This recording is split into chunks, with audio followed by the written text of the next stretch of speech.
Hello viewers, welcome to my channel. आज से हम नई सीरीज शुरू कर रहे हैं।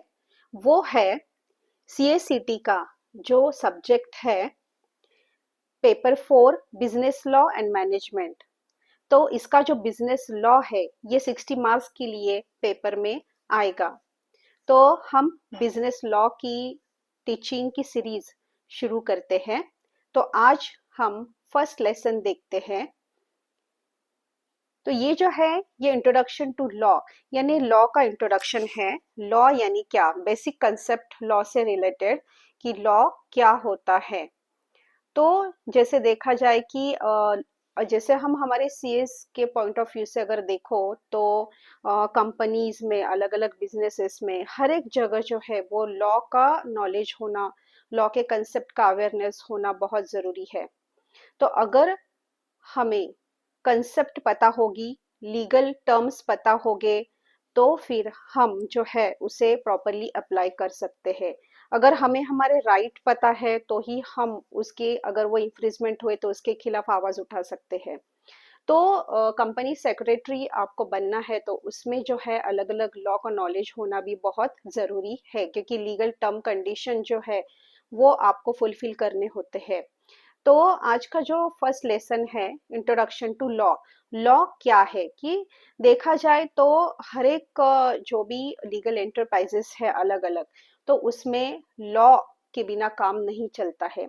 क्योंकि हर एक जो एक्टिविटी है वो लॉफुल होना बहुत जरूरी है। अगर कोई काम इस तरह से करेंगे जो अनलॉफुल होगा तो फिर क्या हो जाएगा, आपके खिलाफ जो है वो लीगल एक्शन ली जा सकती है। इसलिए लॉ को समझना बहुत जरूरी है।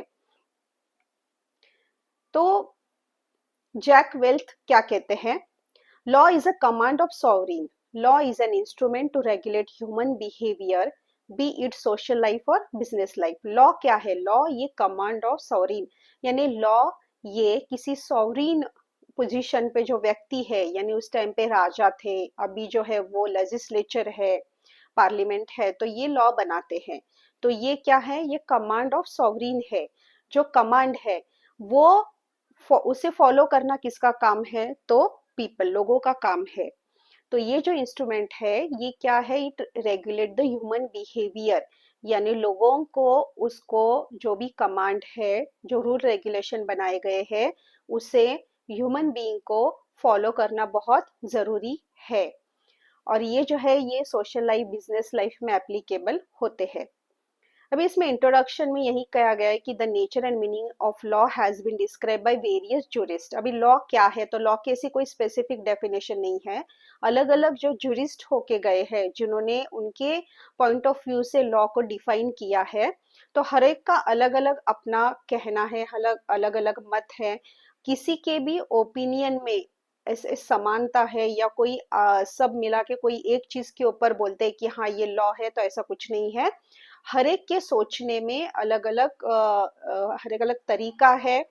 कोई है तो कोई कस्टम को ज्यादा इम्पोर्टेंस देता है, कोई नेचुरल तरीके से चीजों को या ह्यूमन बिहेवियर को इम्पोर्टेंस देता है, कोई कहता है कि ये सॉवरिन कमांड है, यानी जो लेजिस्लेचर जो चीज बनाएगा वह वो है law.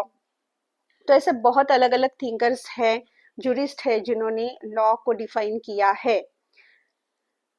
The reason for lack of unanimity is that the subject has been viewed and dealt with by different jurists at a different time and from different point of view. तो अलग अलग time पे अलग अलग jurist ने उनके उनके timing के, वो टाइम पे जब जब उन्होंने कहा है, वो टाइम पे जो भी सिचुएशन रहेगी, जो सरकमटेंसेस रहेंगे, वो हिसाब से उन्होंने लॉ को डिफाइन किया था। इसलिए जैसे जैसे सिचुएशन बदलती गई, सरकमटेंसेस बदलते गए, जमाना बदलता गया, वैसे वैसे अलग अलग जूरिस्ट जो थे उनका कहना अलग अलग होता गया। तो इसमें कोई ऐसा नहीं कि सबका मिला के एक ही है कि हाँ ये लॉ का ये स्पेसिफिक ऐसे डेफिनेशन है, तो ऐसा कुछ नहीं है। Law is not static. Law ये स्टैटिक नहीं है। ये सरकमटेंसेस, कंडीशंस के हिसाब से जो सोसाइटी में चेंजेस होते हैं वो हिसाब से लॉ जो है वो सरकमटेंसेस जो चेंज होते हैं उसमें प्रॉपरली फिट किया जाता है लॉ को, वो हिसाब से उसमें चेंजेस किए जाते हैं।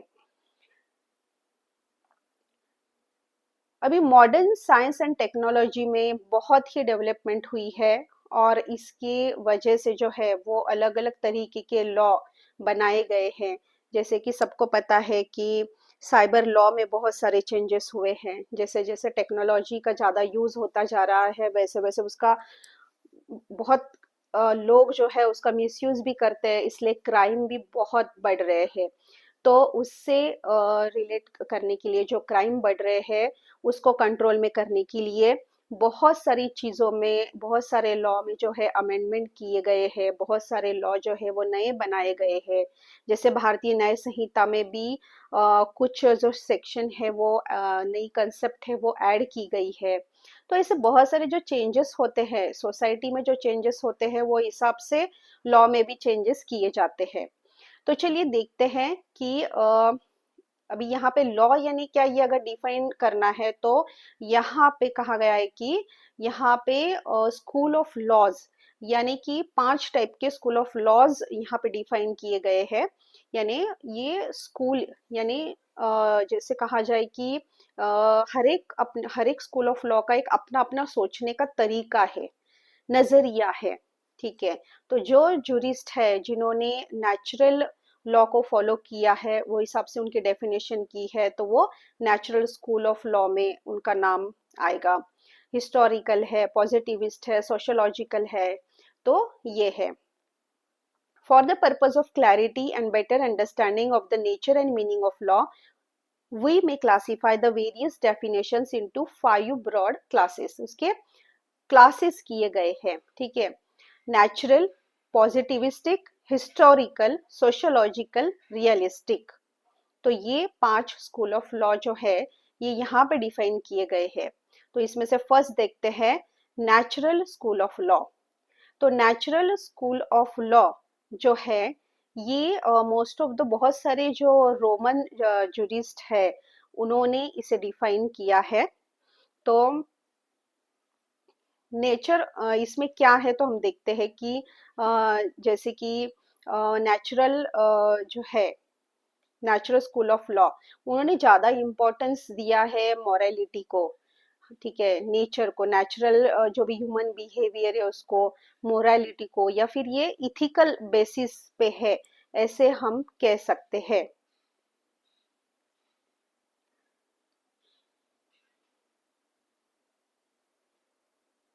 तो इसको हम डिफाइन करते हैं natural school of law. It is a law based on justice, morality and nature. Second है ये पॉजिटिविस्टिक लॉ। तो पॉजिटिविस्टिक स्कूल ऑफ लॉ जो है वो कहता है law is command of state, यानी लॉ जो है ये स्टेट बनाता है, लेजिस्लेचर जो है वो लॉ बनाता है। यानी यहाँ पे जो है इम्पोर्टेंस दिया गया है अथॉरिटी और सैंक्शन को। यानी जो पर्सन को अथॉरिटी है वो लॉ बनाते हैं, सैंक्शन करते हैं, उसके बाद वो लॉ एप्लीकेबल होता है। Historical school, historical school of law कहता है कि law develop from custom and tradition. Historical school, historical यानी जो हिस्ट्री से चला आता है, हिस्ट्री यानी पुरानी ऐतिहासिक चीजें। तो हम क्या देखेंगे कि पुराने जमाने में से सबसे पहले जब वहां पे लॉ ही नहीं था, कुछ रिटर्न फॉर्म में नहीं था, तब क्या था, तभी भी तो सिस्टम चली रही थी। तो क्या था, तो वहां पे जो कस्टम ट्रेडिशन थे उसको फॉलो किया जाता था, तो वो हिस्टोरिकल स्कूल ऑफ लॉ में आएगा। सोशियोलॉजिकल स्कूल ऑफ लॉ, तो इसमें आएगा कि law is a tool of social engineering, social engineering का आउटकम है, ऐसा सोशियोलॉजिकल स्कूल कहते हैं। इनका जो है फोकस है वो सोशल नीड के ऊपर है। उसके बाद आता है रियलिस्टिक स्कूल ऑफ लॉ। तो ये law is what court actually do, it give emphasis on judicial behavior। तो रियलिस्टिक स्कूल ऑफ लॉ कहता है कि लॉ क्या है, तो जो कोर्ट एक्चुअली अप्लाई करता है, जो जुडिशियल बिहेवियर है कोर्ट ऑफ लॉ में जो अप्लीकेबल होता है वो लॉ है, तो उसे रियलिस्टिक स्कूल ऑफ लॉ कहा जाता है। तो इसमें हम देखेंगे कि natural school of law, first वाला पॉइंट है नेचुरल स्कूल ऑफ लॉ क्या है। तो इसके पहले अभी तक की कंसेप्ट आपको समझ में आई होगी। तो अगर आपको आज का लेक्चर पसंद आया है तो चैनल को लाइक कीजिए, सब्सक्राइब कीजिए। नेक्स्ट लेक्चर में हम नेचुरल स्कूल ऑफ लॉ को डिटेल में समझेंगे। Thank you so much.